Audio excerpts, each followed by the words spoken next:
Hi there, my name is Paul, and today we are going to be exploring some force flips or some power flips using the flop ball. Specifically, we'll be looking at the chop flip, the tap flip, the slap flip, and the reversal. So a power flip or a force flip is a flip where the rotation on the flop ball is imparted from an external force once the flop ball is already flying in the air. What? So remember with the back flip, we flip our hands back toward ourselves by lifting our fingertips up. With the force flip, what we do is we throw a flat and then we impart that rotation with a tap or a hit or something like that. So generally, the force flips are going to be initiated with a flat and then we impart some rotation. So I'm going to share with you a couple of my favorite force flip tricks. The first one is a chop flip. A chop flip looks like this. Whoop, I'll get it.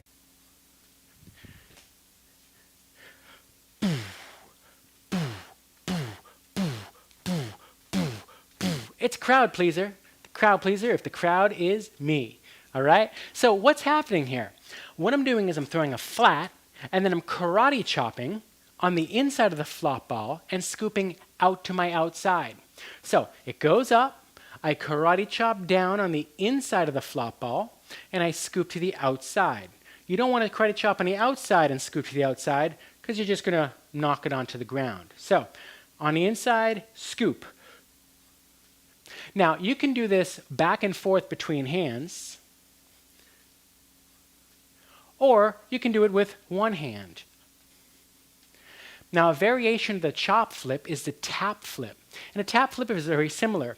Instead of karate chopping on the inside and scooping out, you're going to tap down on the side closest to you and push forward. So it's the same idea. You're imparting the rotation and then catching it on the back of the hand that's making the impact. So the tap flip in profile.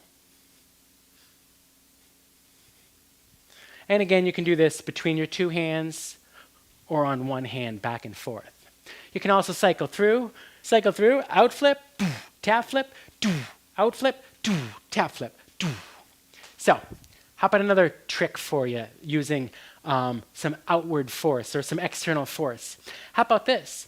We'll do a flat throw, and then we'll slap it up from the bottom and give the rotation once the flop ball's floating in the air. So nice and even, and then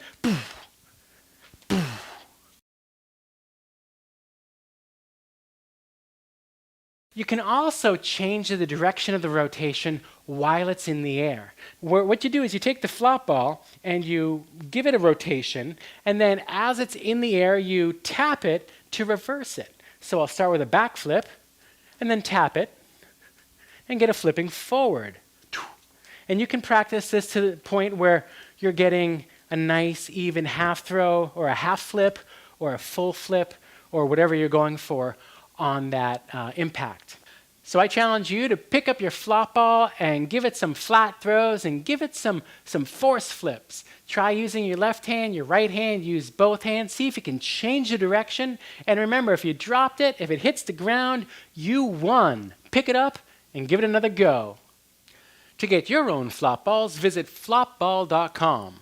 And to bring flop balls as a mindfulness tool to your group or organization, check out flowcircus.com.